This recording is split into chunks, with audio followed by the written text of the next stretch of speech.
Hi Virgo, welcome to Higher Source Tarot for a tarot reading for all Virgo, Sun, Moon, Rising, and Venus. Thank you to all of you for your ongoing support. Every time you hit that like button, you subscribe, you leave comments, all does something to YouTube algorithms so that YouTube will recommend the readings to more people. So I appreciate that. And if you're new here, welcome to you. I post new readings every Friday, then again on Monday. So if a reading doesn't resonate, come back in a couple of days. Friday's always a general reading. Mondays are different every week though. So one week I do a more detailed Celtic cross style reading. I do a love reading. I'll do different oracle cards or pick a card readings. But keep in mind, tarot is sacred divination, so readings are timeless. Now, we do get time frames. You know, there could be weeks, months, not generally a specific date, though. So if a reading speaks to you, I would say watch it. And if you like tarot and you like the channel, I'd love to invite you to subscribe to Higher Source Tarot. All right, what advice do you have for Virgo, Sun, Moon, Rising, and Venus? What does Virgo need to know, please? The highest good of all concerned with Virgo. Okay. All right, we will begin here with the tarot, and we'll have the angel answers. You got the Ace of Cups, the Nine of Cups, Five of Pentacles, the Star. Haven't seen the Star in a minute. The Empress, Six of Cups, Two of Pentacles here. Wow.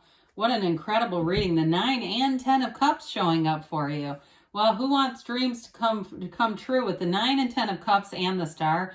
Anything with relationships, this is a great time to start a new relationship, to further a relationship, to allow a relationship to develop and evolve. You have wonderful aspects here for anything new that you'd want to do. You do have a little bit of a nod to something from the past. So with that Six of Cups, if there's something about rekindling a relationship with the Star and the Six of Cups, that's certainly possible. But we love to see the Ace. It's that overflowing cup of love. It is a commitment from a deep place, and it's one that grows. It's very unconditional love too. It's like the perfect kind of love. You know, when we start to see this, all these together, the whole reading is really beautiful. But with this Ace, you know, Aces are initiation, they're beginnings, they're direction, and the Cups are all about love, but also a good life. I mean, so it really is that place of initiation on that good life.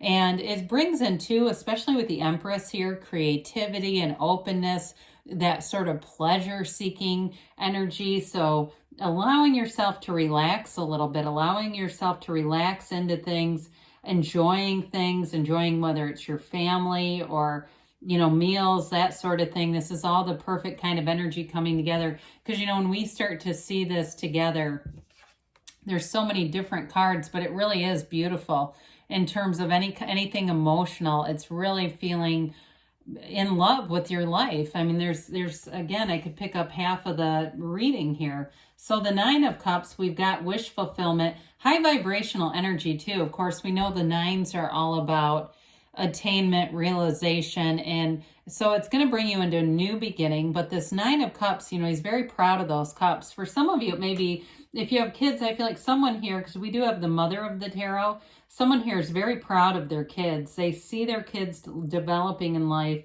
and it moves you in a profound way. But know that that comes from you. You are the source of that. You know, and if you're trying to get back into a better space with the Star, you're in a good place to do that. So with the Nine of Cups, it can be a card of attaining material things too. You know, it's like the feeling proud of the new house, the car, that sort of thing. But I do feel like in this reading, it has more of a sentimental value than that. There's something very sentimental about this. And especially too, if you had some kind of a change where it shifted the dynamic a little bit and it really let people around you see the importance of relationships. This is all about relationships. So with this, I do feel like it's having that reciprocity. And there's somebody here that I keep getting this sentimental thing, like you're going to be given a gift that may not be, you know, a big splurge, but there's something that really moves you, or else you're giving one, but there's something about a gift here. Whoops. So with this Five of Pentacles, There's activity here. And the Five of Pentacles, of course, we know the Pentacles are about material things in general, but they're also about manifesting. And so for some of you, it may be a change. There may be a change of course here. If you had something in mind, I just keep getting this dynamic shifting. It's like this paradigm shift of what's really important. So if you had a job that was really busy, or you had a side hustle that was taking up too much of your time, I feel like somebody here is doing this paradigm shift to bring in more emotional connections. And if it's not you, it's whoever it is that you're involved with. Maybe you've had a partner who's almost been too busy for a relationship. I definitely see that changing. You know, they've got their ride or die here. They're recognizing what's important in life. And really at the end of it all, what do we have, right? We talk about this occasionally when we're at the end of our earthly cycle here. I don't know anybody that says, I wish I would have worked more hours. So there is some kind of paradigm shift to really get more in touch with that relationship piece. So we love the star. I mean, it's a beautiful layered card. It is a card of meditation, quieting the mind, being very connected with source. Her focus is on the seat of the soul, the pool of consciousness, right? So the energy that she pours into the earth is not nearly as important as this connection, because everything comes from within you, Virgo. It is an inside job. And so with this, you're really getting grounded. You're getting into that place of seeing things through the eyes of source. I feel like there's full acceptance of a situation here. And it's not in a bad way at all. It's like things are coming together. There's harmony. There's brilliance here. And it's a card, too, of synchronicities, seeing things like that little red bird behind your shoulder. You start seeing a lot of cardinals. It doesn't have to be your loved ones. It can just be the universe communicating. You will get the communication that matches your consciousness, okay? So some people get out-of-body experiences and all kinds of stuff because that's where they are. Other people, they would end up in a psych ward if that started happening. They'd think they were nuts. So the universe will communicate with you, and it's okay. It doesn't matter how it comes in. Just know that it's always coming in. So there's definitely wish fulfillment, especially if you've had something with your family. I feel like you're going to be in a place like you've never been before. It's absolutely beautiful. This is revelation. It's rejuvenation. It's healing. It's also self-care, though, too. So again, there's some kind of an inner knowing and calm here. And maybe you're already saying, I already have it, and that's why you've manifested this reading.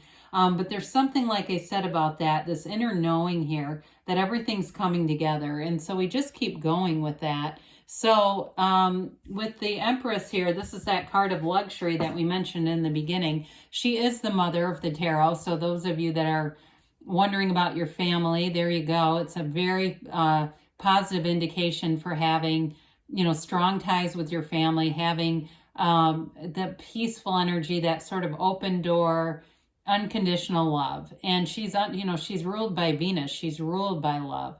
But she does love decadence, okay? She's very easygoing. And so it's an energy, too, where you by nature are more orderly, you're organized, you're a planner, you're a go-getter.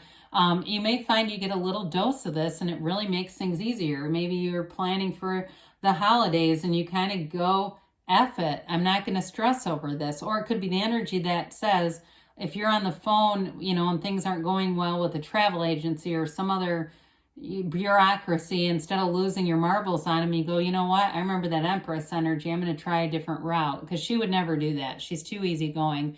She can be very spontaneous too. So those of you that are planning kind of last minute things, that's also part of this energy. Very easygoing, but in that place of luxury and enjoying life to the fullest. So we talked about the sense of nostalgia, and here you go. It comes right in with the Six of Cups.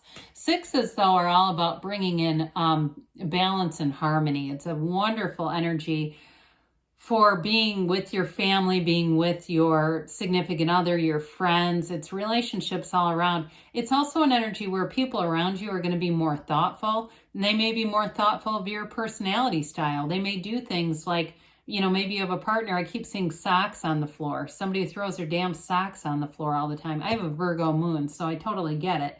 But it's like that, where they start to go, I'm not going to do that today. I'm going to do this differently because I know it's irritating. You know, where people are actually more considerate. Maybe it's that coworker, when they drink the last cup of coffee, they actually turn the coffee pot off. or they even they make more coffee. Wouldn't that be a kick? It's that kind of stuff, those little day-to-day things that really make life easier. They make things more enjoyable. So with that Two of Pentacles, the Two of Pentacles is an interesting energy because he's a bit emotional here. It may be a very busy time for you, but we love that gigantic infinity symbol. That's an important symbol that represents our life here in the material plane. So again, you're finding some balance here. You may have a lot of things that you're planning and organizing, but I do feel like with the energy of the Empress, you can kind of take some of the things in stride as they come. With this, though, you may have some decisions to make. And again, part of it's your attitude and deciding what's important, what's not, kind of a thing. So, with this, I do feel like you're going to be in this balancing place, making choices, but trying to balance things as smoothly as you can. Because you've got the 10 of Cups here as well. We've got the 9 and the 10. So we've also got the Happy Family card. It's joy, it's celebration. It is perfection. It's really in the place of manifesting love in a relationship too.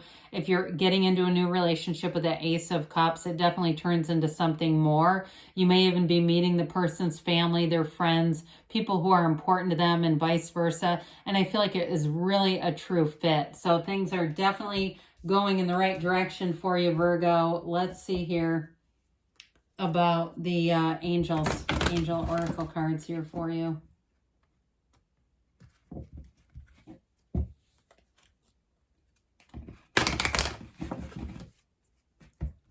All right, and a timeline here.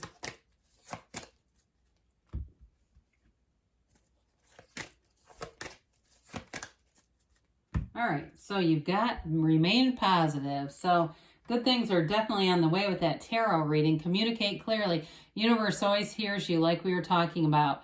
And so you'll get responses all day long, really. You just have to be open to receiving. Ask for help from others. Haven't seen this in a while. I actually do like it with the 6 of Cups, 5 of Pentacles. There's something here about a partnership that's going to be important for you. So if you need help and you're planning something, reach out, get other people's ideas, share the wealth, share the joy. You're ready, they say. And you've got a yes. So good things are on the way for you, Virgo. I love you, and I'll be back again soon.